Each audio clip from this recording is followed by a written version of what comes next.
o una hora igual. O sea que una hora no tenemos tiempo, ¿no? Bueno, buenas tardes a todos. Bueno, son las 11:30, nos queda media hora para hacer buenas tardes. Bueno, 12 menos cuarto. 12 menos cuarto. Bueno, sea como fuere, vamos a dar paso a la mesa de debate, la construcción del Foro Nacional de Salud Mental, la Declaración de Tenerife. Desde hace unos meses se viene trabajando a través de un encuentro y de varios intercambios de informaciones, de opiniones entre distintas entidades que están aquí presentes o algunas que están ausentes por motivos de traslado a sus lugares, pero que digamos que también han participado en este proceso, como es la Sociedad Española de Medicina Familiar y Comunitaria, como es la Federación Española de Asociación de Rehabilitación Psicosocial, la Confederación Española de Agrupaciones de Familiares y Personas con Enfermedad Mental, que tenemos aquí a su presidente, José María Sánchez Monge. En primera persona, Federación Andaluza de Asociaciones de Usuarios de Salud Mental, que la representa José Manuel Arévalo, que ya está de viaje hacia la península, pero que asume también esta declaración y pertenecer al foro. También está presente la Federación de Asociaciones en Defensa de la Sanidad Pública, tenemos al compañero Jorge Betancourt, y también el impulsor de este foro y de esta declaración de Tenerife ha sido la Asociación Española de Neuropsiquiatría, ¿no? Yo sin más voy a dar la palabra a cada uno de los representantes de las diferentes organizaciones para que de alguna forma expongan lo más conveniente que ellos consideren, ¿no? Bueno, si queréis, ayer los que estuvisteis en la asamblea comentamos que uno de los objetivos que desde la Asociación Española de Neuropsiquiatría teníamos era crear un foro, un espacio donde confluyéramos y nos uniéramos profesionales de asociaciones o de sociedades científicas que estamos comprometidos con un modelo comunitario de atención, donde estuvieran familiares, donde estuvieran personas afectadas, para unir fuerzas ante las situaciones en general, sobre todo, o como un primer paso para la lucha contra el estigma, pero también esto que inicialmente hace 3 años, cuando estaba comenzando todavía, o cuando empezamos, era un objetivo que fundamentalmente iba dirigido a la lucha contra el estigma y a trabajar por la inserción y por el proceso de recuperación de las personas con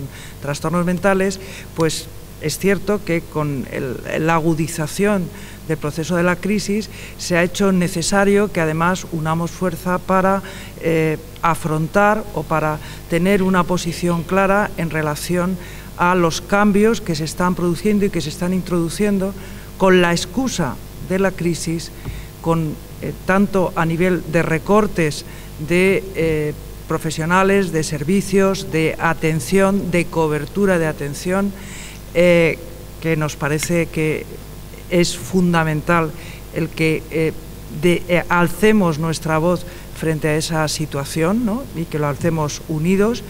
Y además con los cambios que se están introduciendo en los modelos de gestión, que aparentemente en muchos lugares inicialmente parece que no, digamos, no ponen teóricamente, no ponen en cuestión la existencia de un modelo comunitario, pero sin embargo en la práctica la aplicación de esos nuevos modelos, fundamentalmente me refiero a lo que es el pasar a gestión privada, zonas de atención que a veces suponen cambios organizativos significativos y que hacen más difícil que en ese contexto pueda realizarse un modelo comunitario.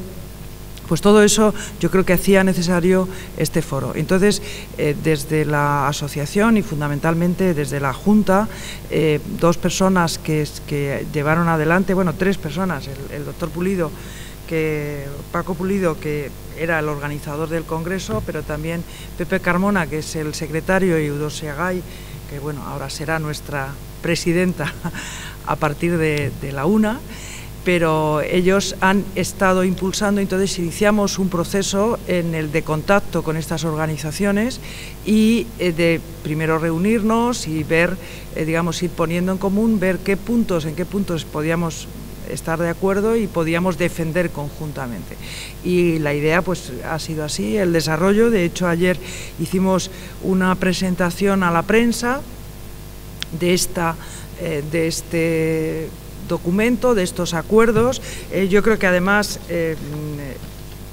muy adecuadamente y muy pertinentemente Paco Pulido nos planteó que hiciéramos una declaración, o sea, que como fruto de este primer trabajo dentro del foro hiciéramos una declaración donde planteáramos un poco los principios y los aspectos que defendemos, que es la Declaración de Tenerife, que todos habréis visto, no sé si está en las mesas que hay en la AEN, ¿no? Pues donde se hace una revisión a nivel general de la situación y de los aspectos más preocupantes, y luego se trasladan unas consideraciones y unos puntos a defender conjuntamente sobre la idea que nos parece clave y que es la idea en la que queremos transmitir a la sociedad, que el problema de la salud mental no es un problema de los profesionales, de las personas afectadas y de sus familiares, sino que es un problema de toda la sociedad. Y en ese sentido tenemos que hacerles partícipes de que, teniendo en cuenta esto, no puede ser que en una situación de crisis se vean afectados primeramente, como ya está ocurriendo, estas personas, ¿no? O este sistema de atención y la atención que reciben estas personas, y que debe hacerse o debe priorizarse, debe discriminarse positivamente la atención para evitar que los recortes puedan afectar a esta situación. Si quieres. Sí, bueno, prácticamente Marife ha sintetizado cómo se ha gestado el foro y cuál es el objetivo fundamental. Quizás sea la herramienta perfecta para esa línea estratégica que ayer planteábamos en el programa de defender, de participación y de defensa del modelo comunitario que nos proponemos. A mí me gustaría añadir a lo que ha dicho, que en lo cual estoy de acuerdo 100%, que no solo el foro tiene sentido porque estemos en la época de recortes, ahora es imprescindible, pero tiene sentido también en cualquier momento para mejorar la calidad asistencial, para incorporar formas de conocimiento diferentes que no son solo las de los técnicos y ir aproximándonos sobre todo a las asociaciones de familiares y usuarios, ¿no? Entonces, en ese sentido, aunque no hubiera crisis, el foro tendría relevancia. En cuanto a la defensa del modelo comunitario, pues es esencial el apoyo de las asociaciones afines y es esencial el apoyo de familiares y usuarios, con lo cual, en ese sentido, también aportará seguros resultados. Hay otro aspecto que hemos señalado las veces que nos hemos reunido, en el sentido que no solo la lucha contra los recortes en el momento actual, sino que el foro tiene sentido también en el análisis de las consecuencias de la crisis en la salud de los ciudadanos, y ese aspecto pues también tendremos que incorporarlo a los trabajos que hagamos conjuntamente. Deciros que el proyecto es que sea un foro que se mantenga en el tiempo, que incluso se amplíe, incluso que pudiera llegar a ser una plataforma de defensa de un modelo asistencial, pero también de un modelo social, donde los usuarios sean ciudadanos y no empiecen a ser asegurados, y todas esas cosas en las que se están poniendo en riesgo en este momento. Así que estamos muy contentos de poder habernos organizado. Hemos tenido una respuesta inmediata y positiva de todas las asociaciones a las que hemos invitado. Esperamos que se sumen alguna más. Como hay los 10 puntos que se declaran, bueno, no merece la pena, están en el tríptico este tan bonito que ha hecho Paco, y no quiere decir que podrán ir sumándose algunos más en la medida en que vayamos detectando más problemas, ¿no? Y nada más. Muy bien, José María Monge, cuando quiera. Hola, buenos días. Yo voy a estructurar mi pequeña intervención en 3 partes. Una pequeña pincelada diciendo qué es FEAFES, otro que ya está prácticamente dicho, pero bueno, por seguir reiterando por qué pensamos nosotros de por qué estamos en el foro.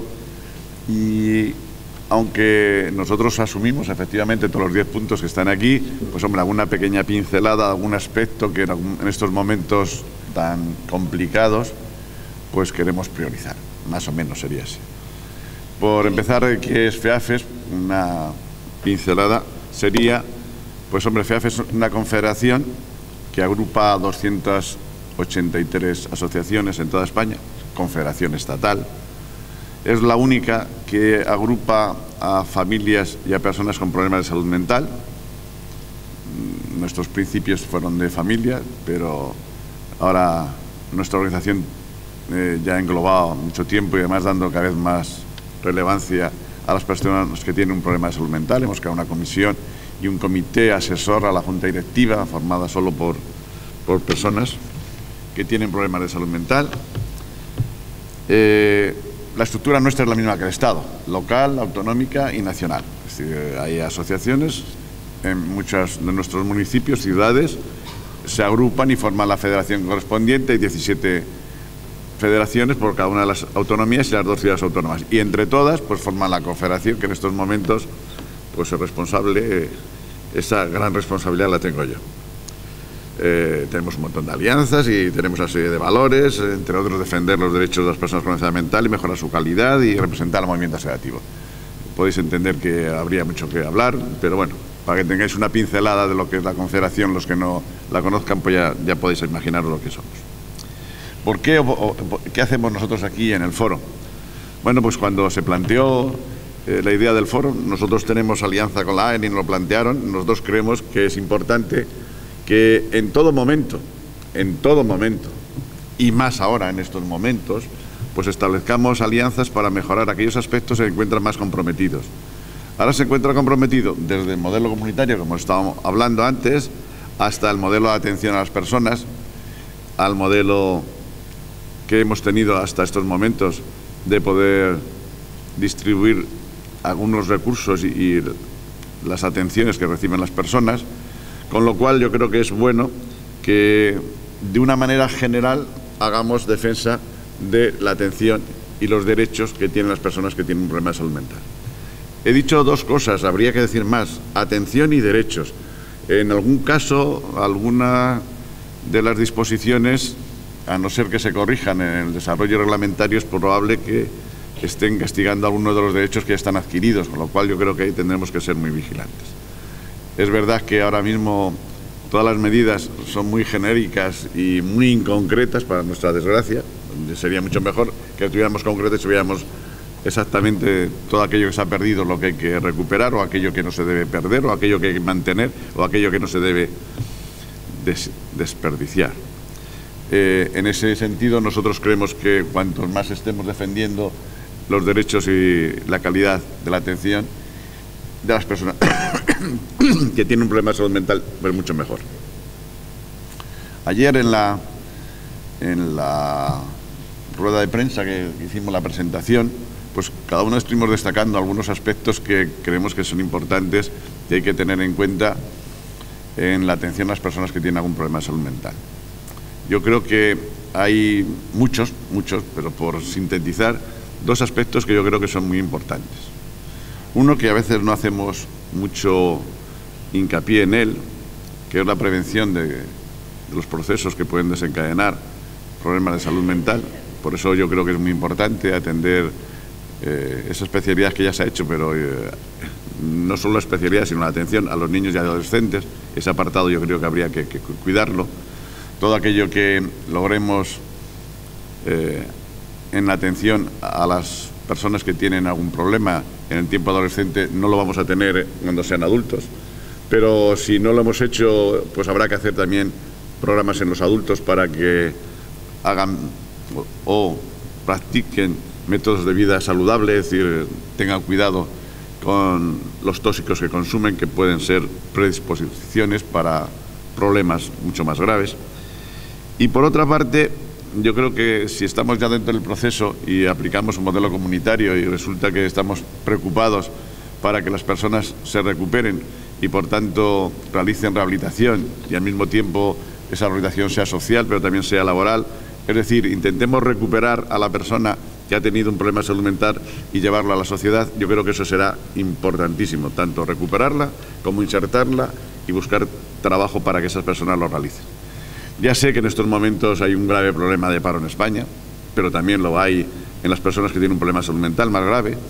Es decir, que estamos en una situación difícil, pero también las políticas de empleo del Estado, ya sabéis que eso sí es un hecho ya real. Se ha recortado un 40% y uno de los que van a tener mayores problemas son los centros especiales de empleo, pero también el empleo reglado, es decir, ni la formación de las personas, es decir, hay un montón conglomerado que hay que atender para que las personas que tienen un problema de salud mental volvamos otra vez a recuperarlas y entren en la sociedad. Es una manera de ahorrar, ya que ahora estamos tanto tiempo hablando de que tenemos muchos costes, pues eso no es un coste, es una inversión que va a hacer que si recuperamos a la persona va a entrar en la sociedad, va a estar trabajando, va a eliminar gastos.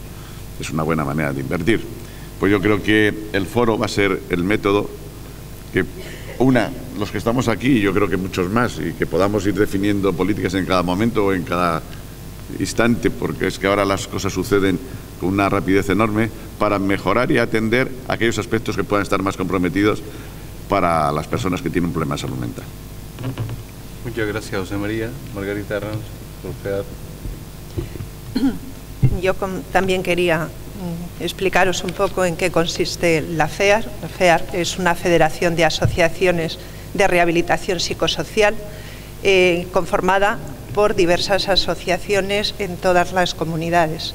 Los afiliados pueden estarlo a título personal, todas aquellas personas que trabajen en el ámbito de la rehabilitación dentro del espacio sociosanitario, o bien como asociaciones, como entidades que estén trabajando en el ámbito del alojamiento, en el ámbito de la ocupación, en el ámbito educacional, etcétera. Todos ellos pueden asociarse dentro de su comunidad y a su vez luego constituir la federación de asociaciones.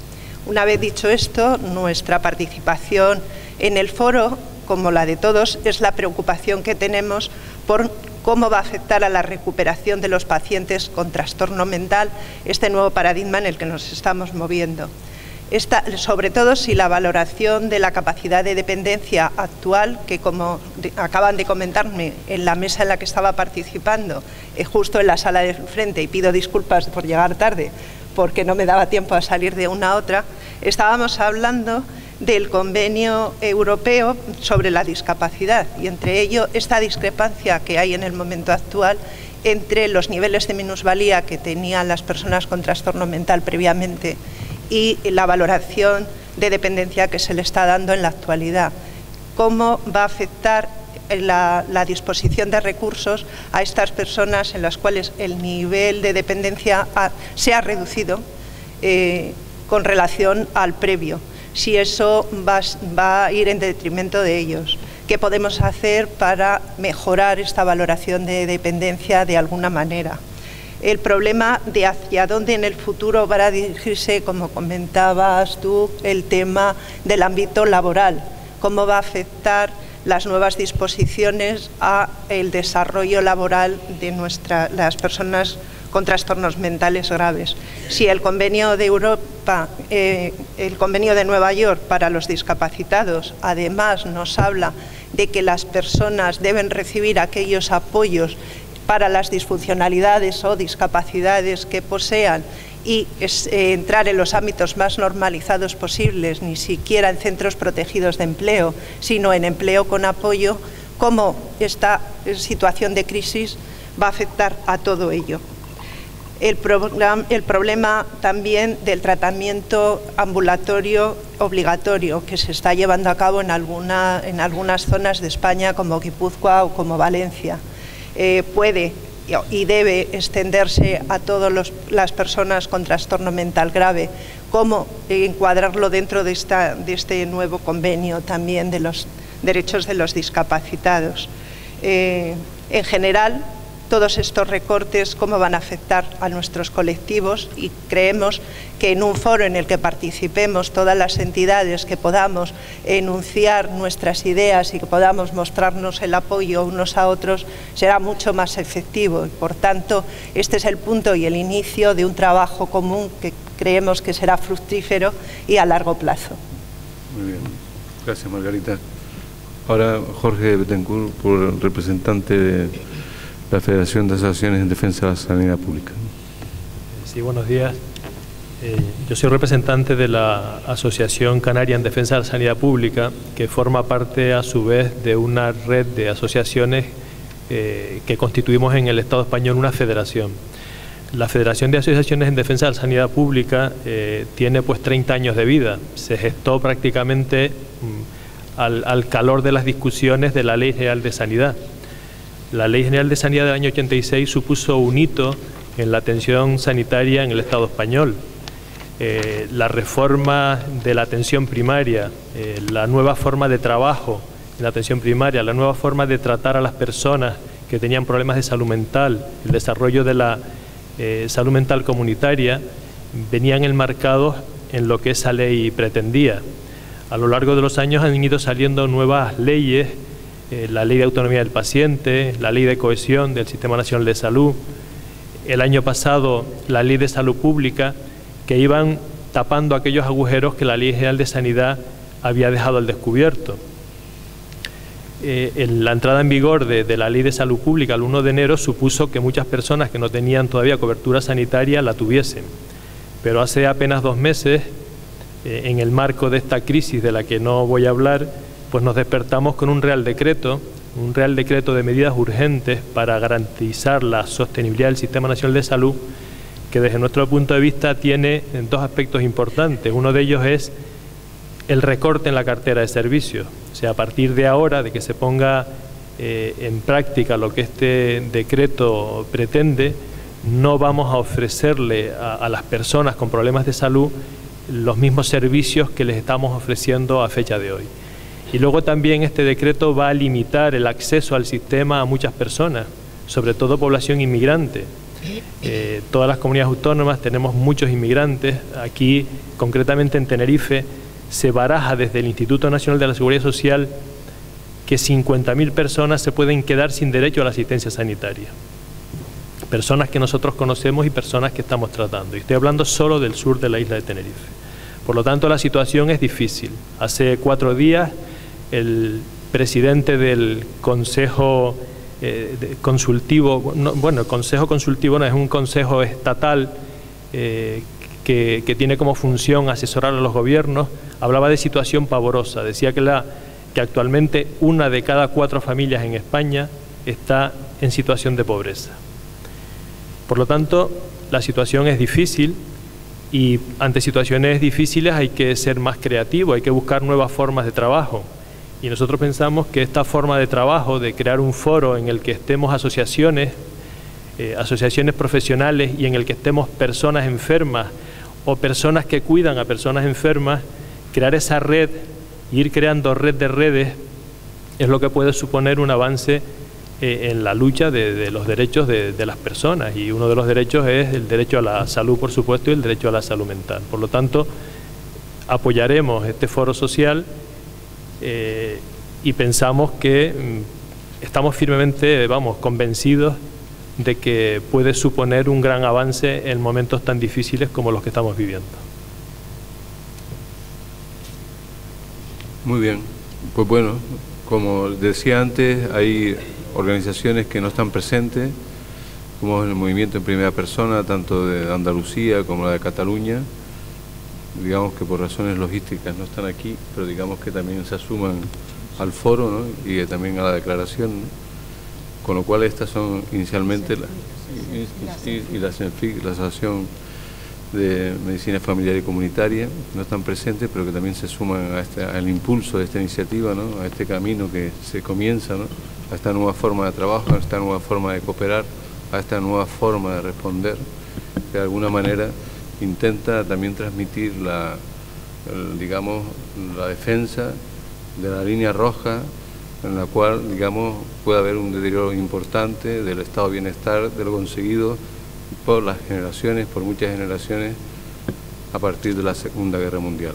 Todo ese esfuerzo generacional puede verse interrumpido, de hecho ya lo vemos con lo que ha comentado el compañero Jorge, en ciertos derechos sanitarios, pero también lo hemos interrumpido con el propio desarrollo de la ley de dependencia, aunque todos aquí podamos decir que unos podemos estar más a favor o más en contra de la ley de dependencia, sí podemos decir que la ley de dependencia tiene un elemento muy importante, que es construir el cuarto pilar del estado de bienestar y que de alguna forma su desarrollo también afecta un derecho. Por lo tanto, no estamos hablando solo de un ajuste económico, sino también estamos hablando de un recorte de derechos fundamentales, de derechos humanos.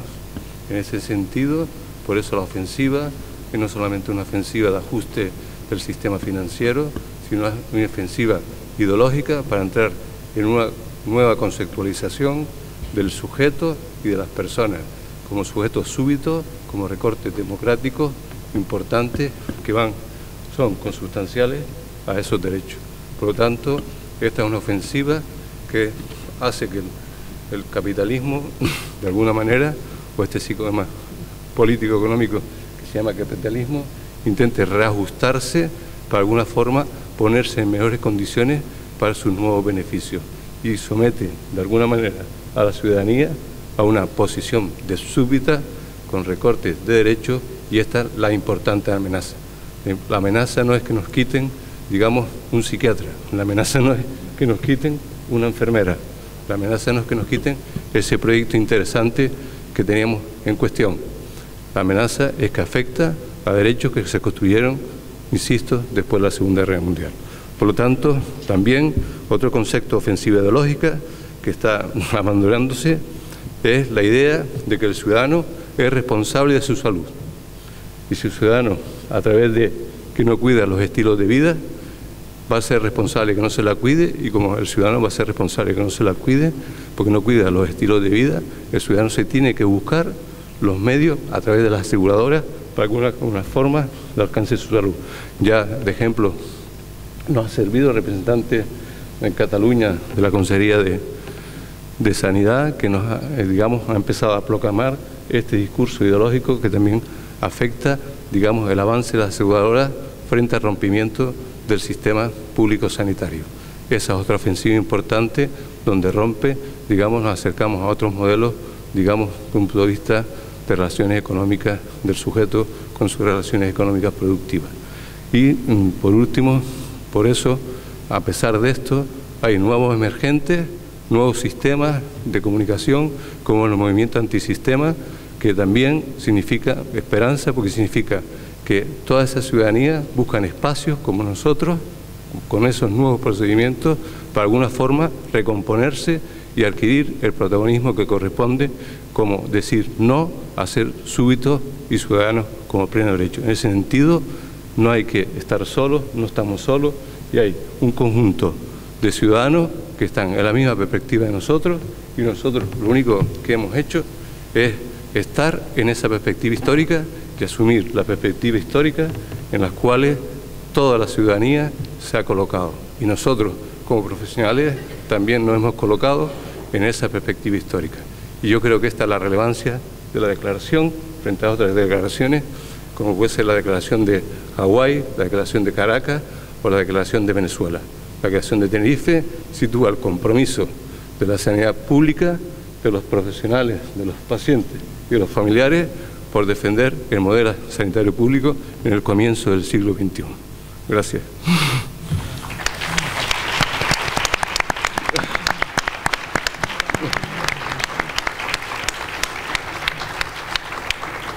Bueno, nos quedan unos minutitos.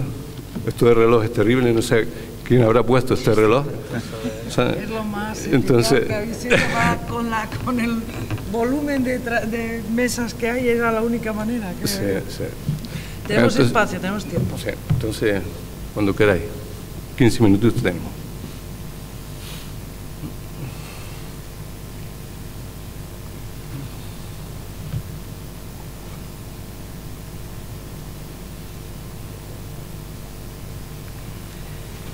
Ya que nadie se anima, solamente comentar que desde los poderes políticos estamos asistiendo a soluciones mágicas a los problemas sanitarios. No sé si en esta semana habrán oído y leído en los medios como, por ejemplo, una ministra, ante los problemas que estamos teniendo, lo que estaba era pidiéndole un capote a la Virgen del Rocío. O el alcalde de Sevilla también hablaba el día del Corpus Christi de la necesidad de tener fe, que de las crisis se salía teniendo fe.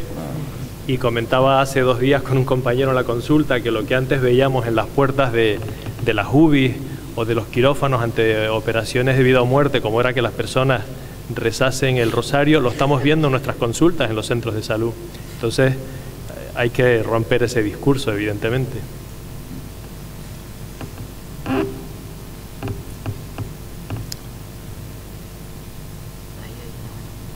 ¿Hay una mano por ahí? Sí.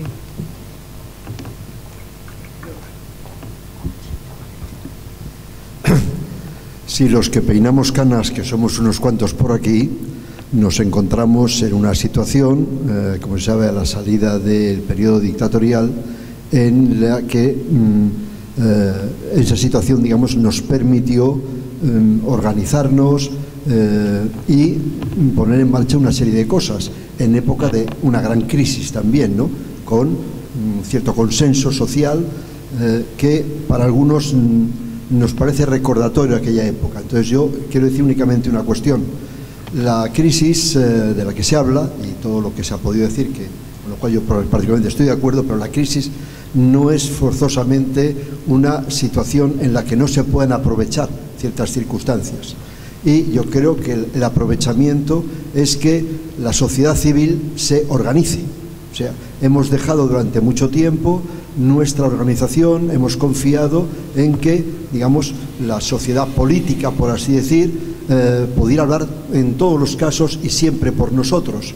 Bueno, creo que es un buen momento en el que podamos reflexionar sobre eso. Yo en concreto creo que hay una posibilidad importante, lo he dicho otro día, ¿no?, para que reflexionemos en otros terrenos de servicios sociales como la educación. Ahora se puede ver, digamos, por cómo resiste la educación de cierta forma, ¿no?, hasta los rectores de universidad, ¿no?, cómo resisten a los ataques.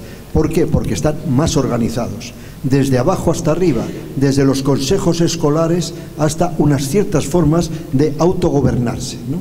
Entonces yo creo que eso sería un buen ejemplo para la salud, que los consejos de salud dejen de ser lo que son en este momento, ¿no?, una falsa participación, un falso paripé, a que nosotros vayamos consiguiendo que unos nuevos consejos de salud, como se hace en otros países, empiecen a conseguir a que nosotros no nos dejemos imponer cualquier cosa, no nos dejemos planificar cualquier cosa, decidir cualquier cosa, sino obligar a que los profesionales, las familias y los propios enfermos, ¿no?, podamos, junto con otros elementos, ¿no?, podamos decir las cuestiones y que se nos atienda, y que conseguir que haya una legislación en la materia como lo hay en educación. Gracias.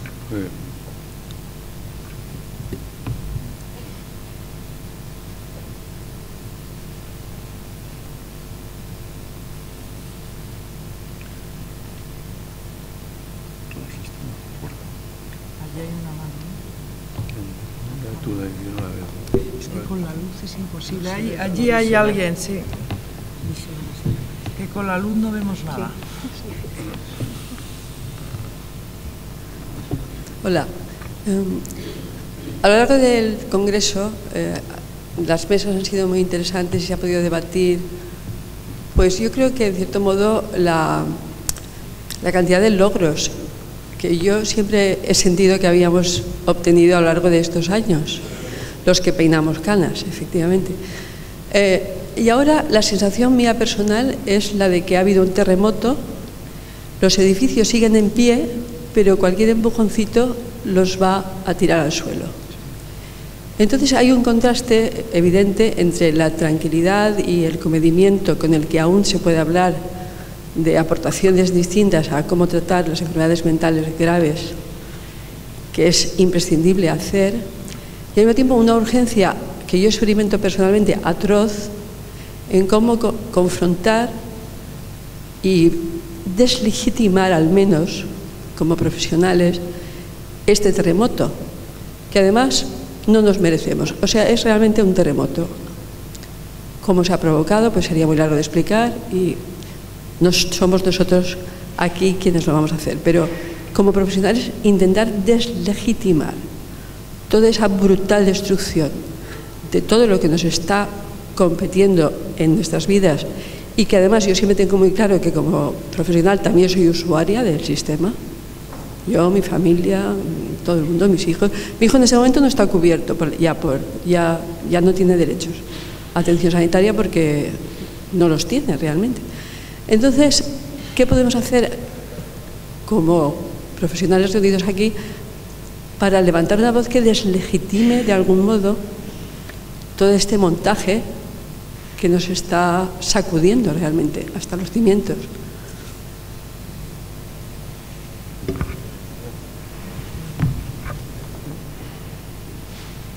Yo creo que esta iniciativa, entre otras cosas, trata de facilitar, bueno, yo creo que el poder, por una parte, reflexionar, permitir un espacio de reflexión para hacerlo, y por otra, de concretar acciones o concretar, digamos, presencia pública denunciando cosas para que, bueno, pues podamos, en ese sentido, frenar un poco las consecuencias de ese terremoto del que tú hablabas, ¿no? Yo creo que una de las cosas más positivas que tiene este foro es que realmente nos pone a los distintos agentes de esto que tiene que ver con la salud y la salud mental juntos, o a una parte muy importante de los agentes, y estar juntos y con una posición común en algunos temas da mucha más fuerza.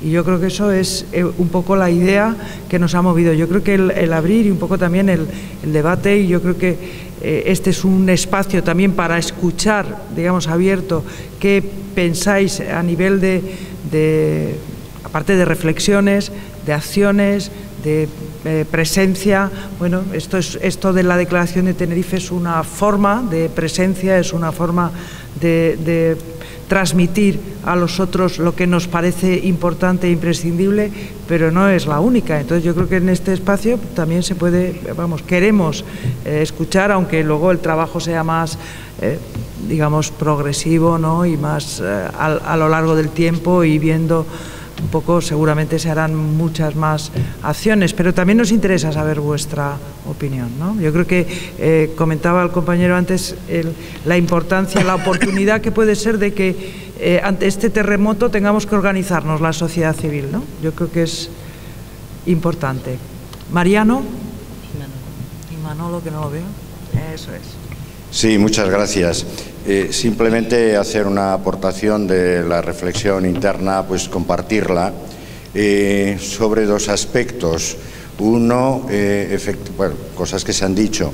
Uno, informalmente hace un momentito hablábamos, por ejemplo, de los efectos, de los beneficios secundarios que se pueden derivar de estas situaciones de crisis, que sabemos que a veces son también oportunidades importantes.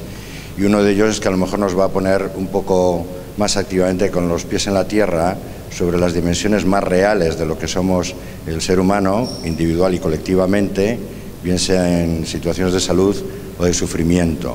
Me parece, en líneas generales, desde lo que se viene a llamar la postpsiquiatría está denunciando a lo que venía siendo la psiquiatría que todos venimos practicando, esta excesiva confianza en la hipertecnificación de las acciones, pues me parece que también lo remueve y de alguna forma nos ayuda a quitar la parte de artificio, aparte a lo mejor un poquitín de mito en el que venimos trabajando a veces, y nos coloca más de cerca en realidades a compartir.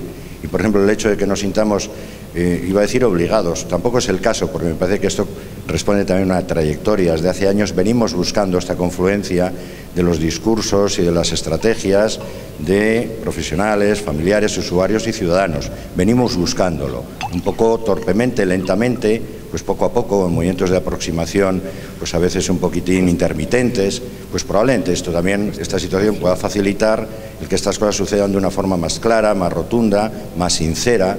Y en este aspecto pues quiero felicitar el ambiente, sobre todo, pues el ambiente que me parece que hemos vivido en este congreso, en el cual también esta confluencia de discursos y de presencias, creo que es el congreso de la en el que ha habido más participación en las ponencias de usuarios, de personas directamente afectadas, o bien a nivel de voz individual, o bien representando a colectivos.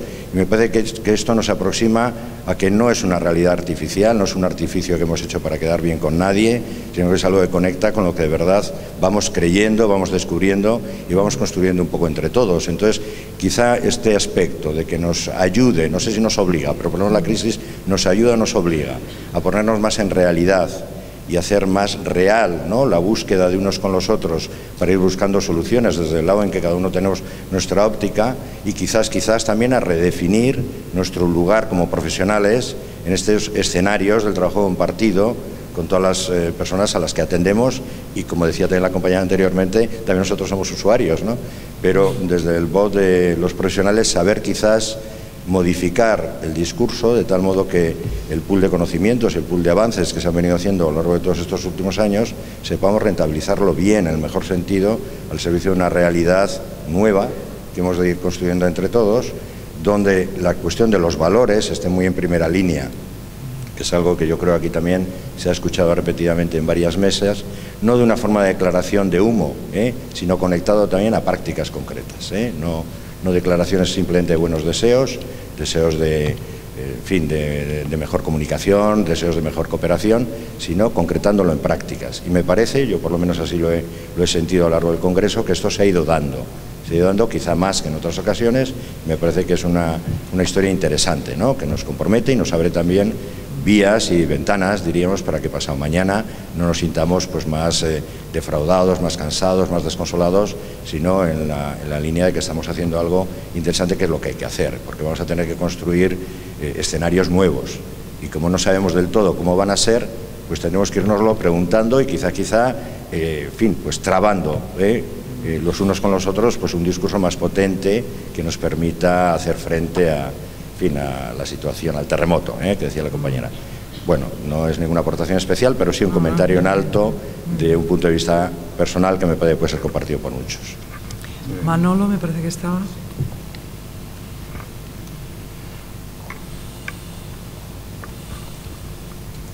Gracias. Bueno, yo lo que pediría un poco es si podemos trasladar el foro a los lugares de trabajo, a las comunidades, a los lugares, y que sea además un procedimiento, no simplemente una declaración, sino algo interactivo, es decir, algo donde participen realmente nuestros distintos asociados, digamos, que están aquí, y no solamente los asociados. O sea, el gran problema, lo hemos estado hablando estos días, lo venimos hablando tiempo, es hasta qué punto la población, la sociedad civil realmente está asumiendo este problema como suyo. Es decir, que sí, hasta qué punto está asumiendo evidentemente los recortes, pero hasta qué punto en este momento es consciente de lo que realmente está pasando. Pero no solamente la población, sino los propios profesionales. Es decir, yo vivo como que hay una especie de desánimo, es decir, generalizado, hay un repliegue, porque ante una situación realmente devastadora y aplastante, y hay muy pocas posibilidades a veces de comunicación. Sí, yo creo que las asociaciones que están aquí tienen que llegar a los lugares, pero no simplemente hacer una declaración y una comunicación y una información, sino intentar movilizar. Para movilizar hay que participar. Para participar hay que movilizar los centros y los lugares de trabajo. Es decir, eso que hablaba antes el compañero tiempos atrás se hizo en otro tiempo. Se puede hacer y habría que hacerlo. Si realmente no hay participación, lo único es que se escucha y hay desánimo. Es decir, que entonces, para terminar, yo creo que estamos en una situación muy difícil, estamos en una situación muy compleja, pero también nos hemos retirado mucho de los centros. Nos hemos retirado mucho en los centros de trabajo. Yo no vivo, es decir, la historia de que llegue información y se contesta esa información, se participe, es decir, que los equipos vivan realmente y participen en la historia, o se creen plataformas o grupos, etcétera, donde realmente se escuche lo que está pasando, se viva lo que está pasando y se conteste y se recoja la opinión de la gente de qué se puede hacer. Es decir, esto sería entonces, el foro me parece magnífico, pero por favor que el foro llegue a los lugares y que en los lugares se discuta y que sea realmente participativo. Bueno, yo En ese sentido, estoy completamente de acuerdo con lo que dices. Tendremos que buscar las formas, ¿no? Pero precisamente lo que hablábamos ayer, tenemos una asociación tan rica, tan plural, tan ramificada, que eso nos puede permitir llegar a muchos sitios. Si cada sección, cada grupo de trabajo, cada profesional de la AEN que trabaja en los servicios tiene presente que existe un instrumento que puede ir incorporando todas las demandas, reclamaciones, opiniones y derivando al foro la actuación, pues que se pretende, pues esa sería una manera de instrumentalizarlo y creo que es lo que hay que hacer, empezando por las autonómicas. Yo creo que inmediatamente habría que presentar el foro en las autonómicas e ir generando esa misma movilización. Pero insisto, también en las secciones, también en los grupos de trabajo y también cada uno en su propio centro. Cuando se nos reclame, que se nos está reclamando en cada centro de trabajo, opinión y participación y medidas a plantear, tenemos aquí un instrumento perfecto para usarlo. Muy bien. Después de esta intervención de Eudocia, damos por cerrado esta mesa y seguimos con el Congreso. Muchas gracias a todos. Contamos con todos. Contamos con todos. Con todos.